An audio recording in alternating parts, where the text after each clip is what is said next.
Hey everyone, welcome back to our second 3PL live session show. I am Cameron Robertson, CEO of 3PL Systems. I also have Michael Sternberg, our Director of Sales, the co-host of this show with us. Michael, do you mind introducing our special guest today? Yeah, so we have Jesse Taylor from Parade, somebody I've actually got to know on a personal level over the last maybe couple of years. We've done some shows like this together before and co-sold on some deals. And so we're excited to have him on. He's definitely a wealth of knowledge if you want to let him in.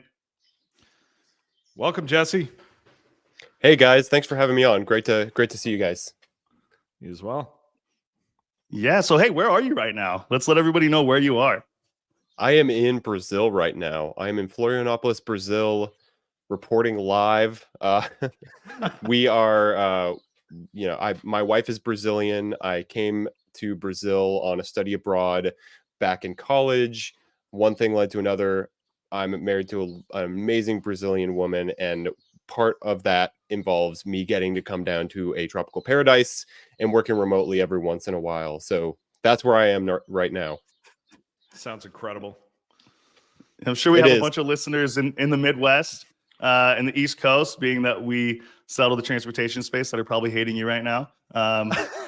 Yes. We're not much less hateable being in Southern California ourselves, me and Cameron. So, anyways, we'll leave that. Well, topic. I live in Seattle, so I can say, oh, it's not very cold here, but we have the darkness with a capital D, and that's what I've been escaping from just now. Yeah, one of my friends that's actually in Seattle just told me they had a huge rainstorm, it sounded like, up there. So sounds like you're having better weather down in Brazil. So, Jesse, tell us a little bit about what you've been up to recently. Yeah, so beginning of this week, I actually made a boomerang back to my old company, now new company of Parade. So that has been a whirlwind experience because there are new products, new additions to the product, and I am taking a very active role in bringing new and exciting pieces of the product to market. So it's been a lot of learning about the updates. But I came back knowing already that Parade has a very solid product that helps brokers to differentiate in a really soft market by managing capacity and deepening relationships with carriers through a little bit of data. Well, actually, a lot of data and the right amount of automation. So I'm a deep believer, always have been in Parade, and it was the right opportunity for me to come back in sort of a phase 2 for me with some new products, especially Parade's Advantage pricing product, which really just helps brokerage sales teams win more business, grow their pipeline, increase win rate, increase margins. And that is what everybody's trying to accomplish right now. So that's the pain we're trying to solve for. And I'm really excited to lead that. Jesse, question for you, man. So one of the things I've always liked about you is your passion for the product and your passion for the freight tech space just in general, and really, being an expert in understanding that. But outside of the product, what were the other things about Parade that were kind of magnetic about the company that kind of brought you back into the fold? Because clearly there was some reason that you came back outside of just the product. And I know I respect the product. I respect what you guys are doing, but I'm curious what those I don't want to call them intangibles or soft things about Parade that brought you back. Yeah, there are just a lot of really brilliant, high energy people here. So we are led by great founders who know the industry well, and they started in the industry as brokers, trying to say, hey, let's be Uber for trucking. And obviously that was before Uber for trucking was a thing, during that freight tech rush of 2015 or so. So that, the origins, but they're also just really nice, super smart guys. And I noticed from day one back at this company how incredibly high the energy level is. I meet with the sales team, I meet with product, I meet with marketing. Everybody's got their heads down trying to solve all of these problems and document it along the way. So that has been very motivating for me, and it was definitely something I was looking forward to coming back Another thing is just and I know the question wasn't around specifically product stuff, Go ahead. but with freight tech today and the general industry attitude toward freight technology, I mean, it's obviously changed a lot recently. There have been some really big developments in the industry. Some big boys have fallen. Some big bets were placed on the role of technology in freight, and some of those bets were won, some of them were lost. So everybody's trying to figure out what to think right now and what move to make next. And the bias is towards not making any moves.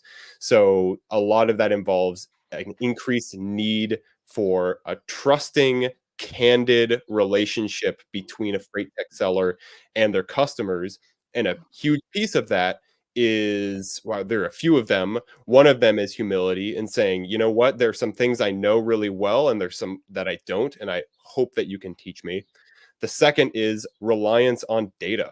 Like everything has to be measured, has to be measurable, has to be reportable, so that you can come to the conversation with, hey, here are the numbers. Data is the foundation of our product. So it's not hard for us to get you that data. And that is something that really excites me about this place. And there is a earn it through results mentality here across all of the teams, something that I love about Parade. You said something there, earn it through results. I mean, that is so important. There's a lot of things in the marketplace that is just throwing dollars at marketing in general. And I don't think marketing really builds trust. I think what really builds trust is proving yourself, improving your worth within the marketplace. So, that's really powerful. That's really awesome. What you guys are up to at Parade. Yeah, and to your point about marketing doesn't necessarily build trust. I think it can if it's done right, but Correctly, yeah. just Transparently. sponsoring XYZ thing and getting your name out there isn't quite enough, right? That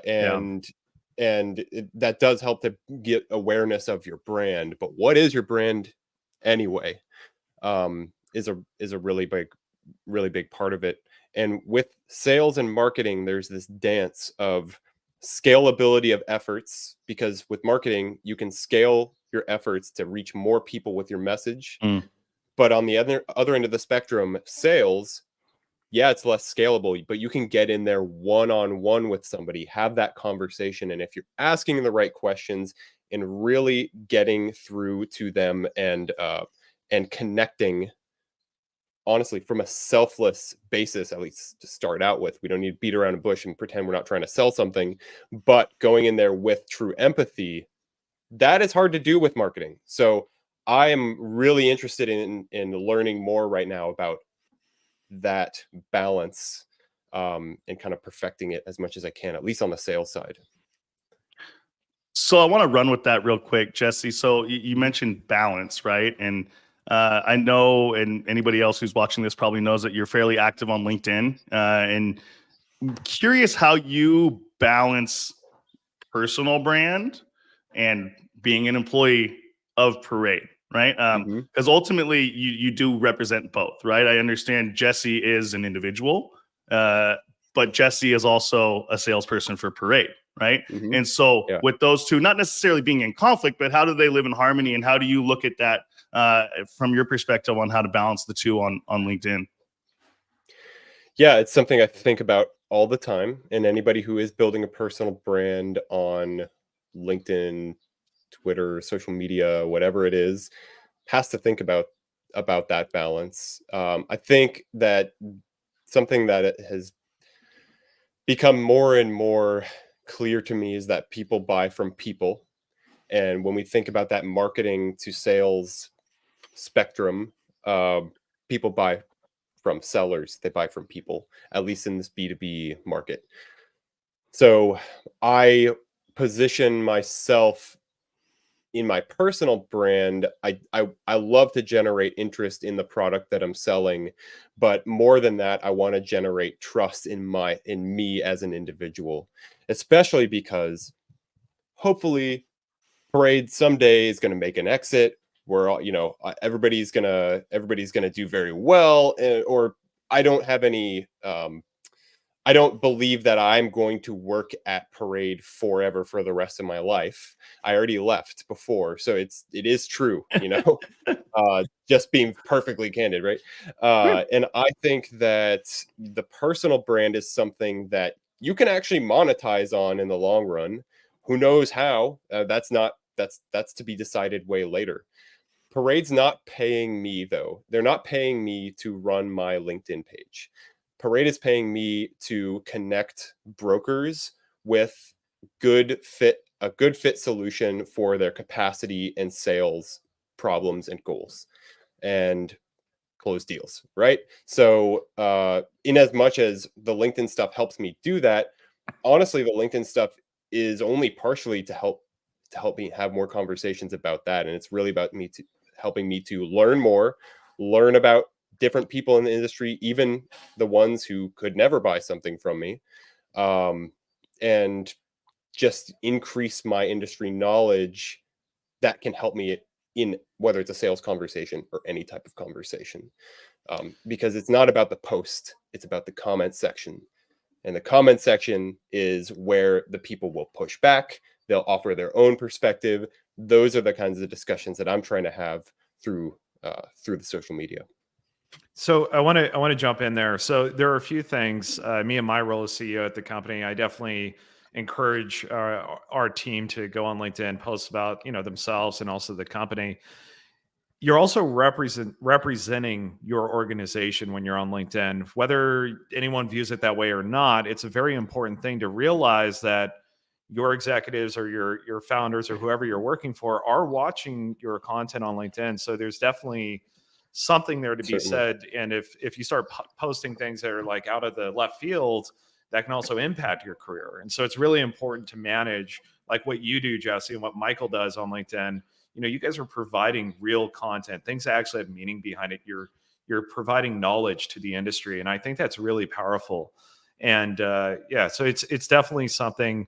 LinkedIn, having a LinkedIn strategy for yourself as an individual is an extremely important thing in today's ever-changing world. So makes a lot of sense. And to your point, just to express my complete agreement with you there, like if you put your company, you put 3PL Systems there on your LinkedIn, you are representing your company.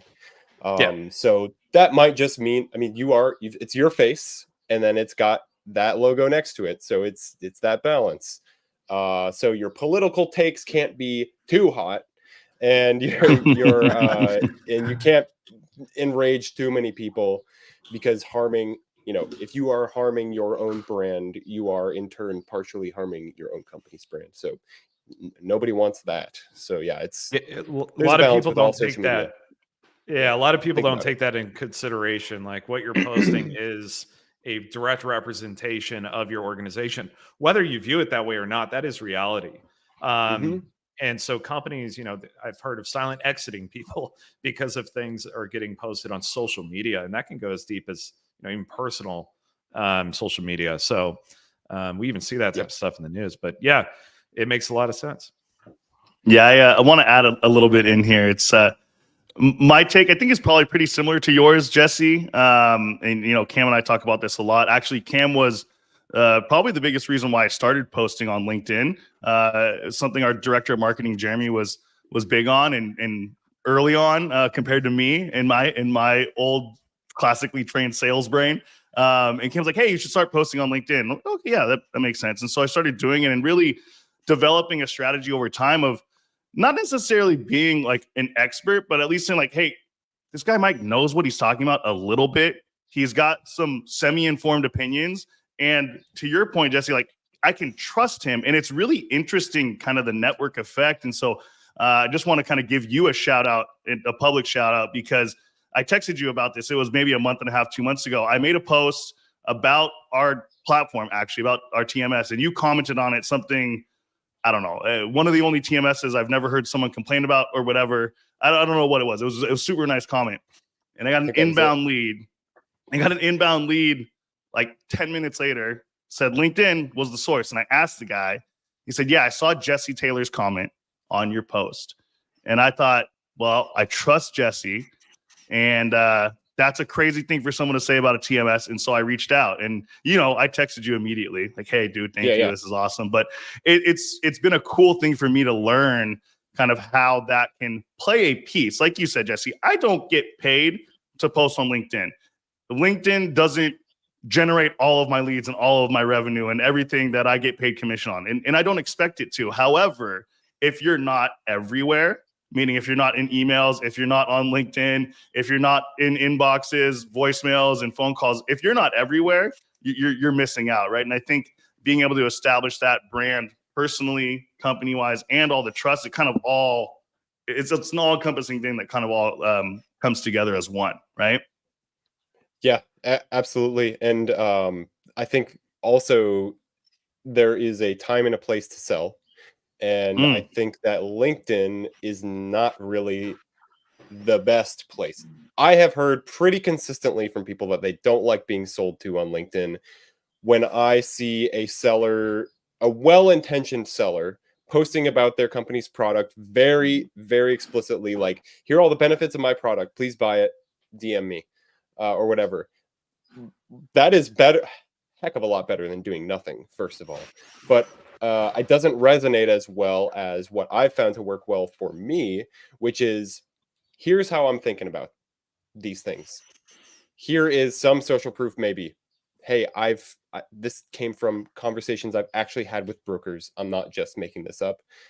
And this is kind of how I'm thinking about these problems, and the potential solutions might be this, might not be.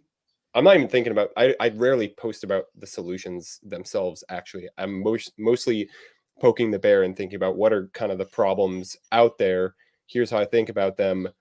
And I would like the audience to not come and DM me. If they do, that's fine. But it's really for them to look at and see, I hadn't thought about it in that way exactly. And then they keep scrolling. But then the next day they see something else, and then the next day they see something else. And so it's kind of a back of the mind thing. Just like when you see Doritos billboards and stuff, they're not like, click here to buy Doritos, it's just making people think about hunger and Doritos together, Nacho cheese or Cool Ranch, Jesse? Salsa Verde, the Salsa Verde ones. Salsa Verde. Amazing answer, and I agree with you. Those are good. So those are good. I want to build on what you just said. So one of the things Michael and I talk a lot about here is when we post on LinkedIn, what we want to post is not just like, hey, we're selling something. It's what are we solving? But one of the strongest things you have as an organization are your customers, and your customers are your best salespeople, and utilizing them to help talk about issues that you've solved as a software company, and having them tell real life stories is a really powerful thing. And so I definitely agree with you in regards to, don't use LinkedIn as a direct sales tool, like, hey, come buy our product, but actually providing, like you said at the beginning, data is extremely important. That is real life data. You're taking someone that had this struggle, had this issue, you're having their story posted on LinkedIn, and they're able to talk about it on the platform and how it was solved through your product. And I think that's a really powerful thing, to really, really rely on your customers, have them talk about your product. Because when we talk about it, it's just another company selling a product. And then you said, don't message DMs. I definitely agree with that. I get tons of DMs every day, 15, 20 DMs. Hey, look at this product. I'm not going to. I'm not going to. It's just, I've never heard of it. I'm probably not going to look at it. As far as DMs go, I think DMs they can be great if used properly. And again, I prefer to use DMs to just boost eyes on the content that I create. So instead of saying, that's powerful, here's a problem, are you open to talking about how we solve it? That's a cold email, cold call type thing. It should be more, hey, here's a link to a post I did last week about this problem. Curious what your thoughts are. And people reply. They totally reply, especially the end user type folks.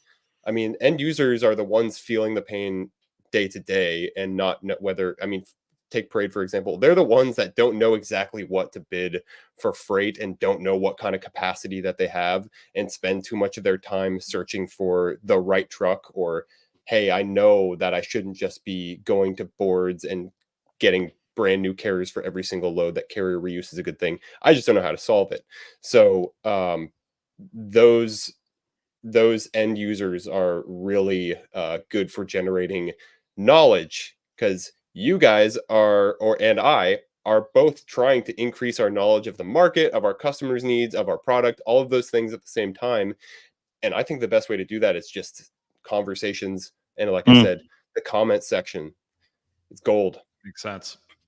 Jesse, let's switch gears real quick. I think this kind of segues nicely. So we're talking a lot about, trust. That's kind of the theme of today's show. And how do we foster trust in freight tech? And we've talked a lot about doing that with the market and with our customers.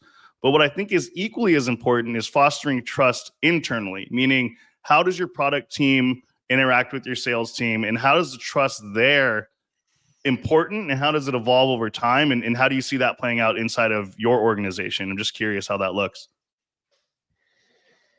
Yeah.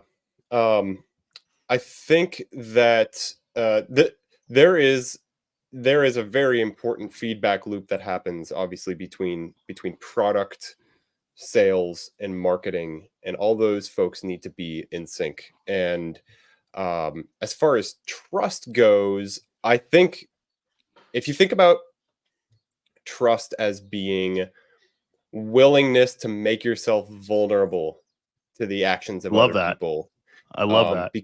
and we believe that they have good intentions and that they'll behave well toward us. So sometimes it just takes having some thick skin and knowing, hey, I know that what this person is telling me is not an attack. If it's some constructive feedback, is not an attack, that they are interested in making me better at what I do. And so as far as the product and marketing and sales goes, a lot of it's just like, don't take this personally and know that our incentives are all aligned. I tell product something, here's something that they didn't resonate well, and some, a product ask or something that I think could be improved based on XYZ conversation. And a product person could say, well, that's how it is, and it's really hard to solve that, so I'm not going to do it. Or they could go and say, like, we care deeply about our customers.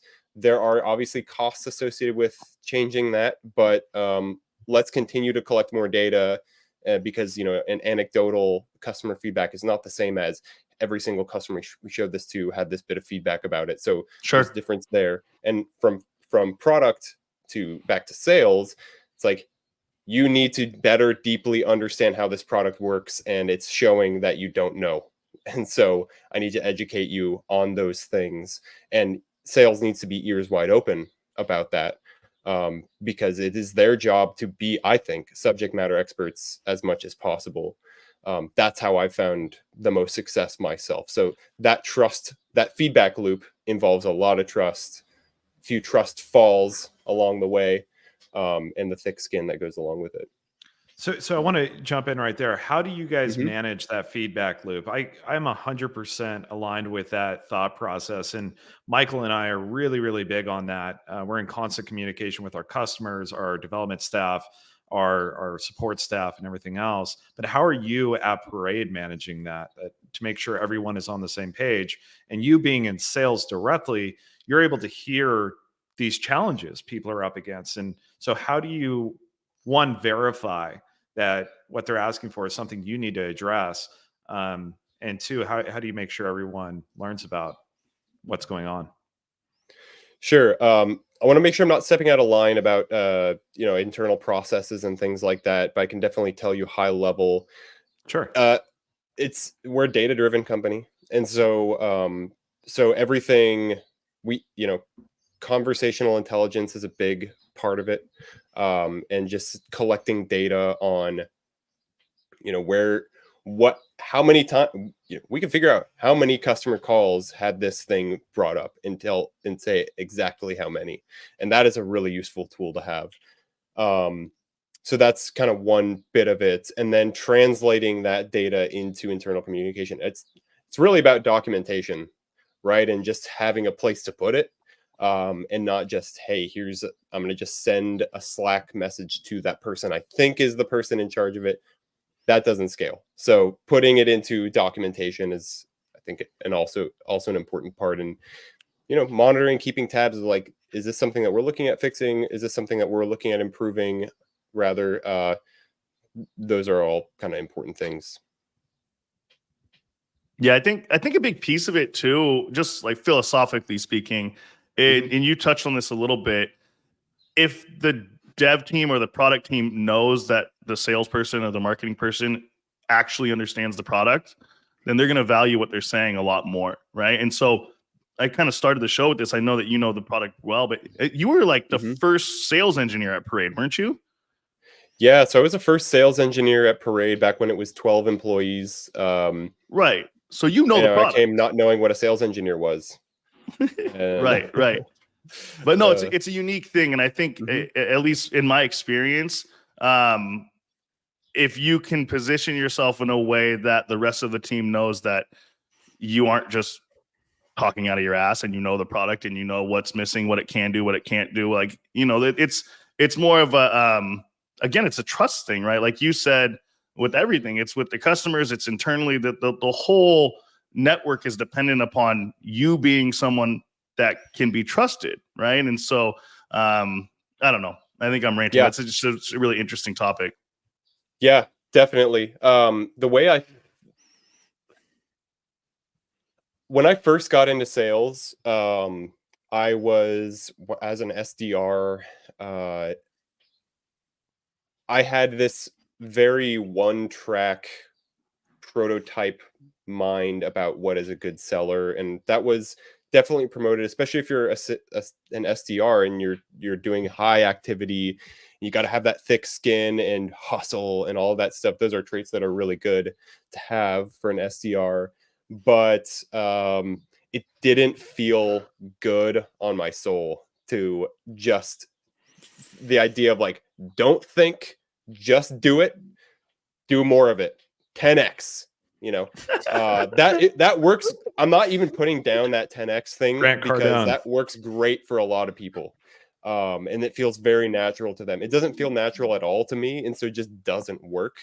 And in the past year, we have, like I said, sales enablement is a really important thing, and a guy named Mike McGahee introduced me to the idea of Strengths Finder, Clifton Strengths Finder. It's a kind of it's a really cool survey. I recommend everybody take it to figure out what are your strengths.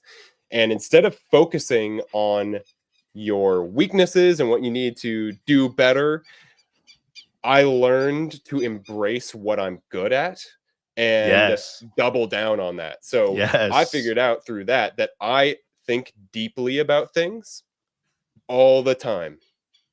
And I'm constantly seeking out more information. And when I've found enough information about something and I have thought deeply enough about it, I am doggedly self-assured about that thing because I know that I've gone through it deeply in my mind. Always learning, always looking to the future. And so those are my strengths. And how do I use that to build this machine that makes me unstoppable, not just as a seller, but as a business professional, because sales is just a piece of what I do and what I want to do in my life. Like, I love selling, but like I said, kind of before our call, everybody at every organization is a seller trying to get their ideas across. And they're going to do it all in sort of different ways. Yeah, completely agree. I mean, weaknesses are not really a weakness, just there's people that are better at different things, and we need to hire the people that play well with our weaknesses, and they'll handle what they're strong at. We'll handle what we're strong at. So that's a very powerful thing. Once people recognize that and don't feel uncomfortable when you're not great at something, just realize it's not your strength and really play into your strength. So, Jesse, we really appreciate you joining our show today. We are looking forward to seeing more from you on LinkedIn. Want to switch subjects here. For next week's show, we have Freightzy, founder of Freightzy, coming on our show next Friday at 9:00. And any wrap-up words that you want to add, Mike? No, Jesse, always a pleasure, man. I'm sure we'll be talking again soon. Value your knowledge, value your experience, value your perspectives. And thanks for the conversation. And I hope everyone has a good weekend. Thanks so much, Thank you, guys. everyone, and both you guys. Take care.